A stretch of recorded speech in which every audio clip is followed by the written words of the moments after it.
ఇప్పుడు గుజరాత్లో దాదాపు ఒక వంతెన కూలి గుజరాత్ రాష్ట్రంలో అక్కడ ముఖ్యమంత్రి బీజేపీ, ఈ దేశానికి ప్రధానమంత్రి మోడీ గారు బీజేపీ.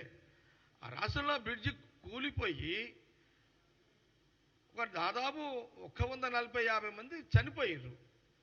రాహుల్ గాంధీ గారు ఏమన్నా విమర్శించిరా?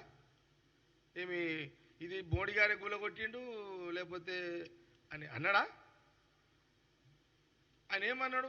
రాహుల్ గాంధీ గారు చాలా బాధ అనిపిస్తున్నది ఆ బ్రిడ్జి కూలిపోవడము అని ఆవేదన వ్యక్తపరిచారు. అది మనం చేయాల్సిన బాధ్యత, మన పని అది. రాజకీయం చేయలే కాంగ్రెస్ పార్టీ, రాహుల్ గాంధీ గారు చేయలే. రాజకీయం చేయాలంటే చేయొచ్చు కదా. ఏం చేస్తారా? బ్రిడ్జి కూలిపోయిందాకా చూసిరా? బ్రిడ్జి మీరే గవర్నమెంట్దే కదా బ్రిడ్జి, మరి ఏం చేసిర్రు మీరు? అంతకుముందు అది కరెక్ట్ ఉందా లేదా? కూలిపోయేదాకా ఎందుకు చూసిర్రు? రెగ్యులర్ చెకప్ ఉందా లేదా? బ్రిడ్జి రోజు నిరంతరం ప్రజలు నడిచే బ్రిడ్జి కదా అని ఎప్పుడన్నా రాహుల్ గాంధీ గారు విమర్శించారా? లేదు. ఈ జ్ఞానం కూడా ఎందుకు లేదు బీజేపీ?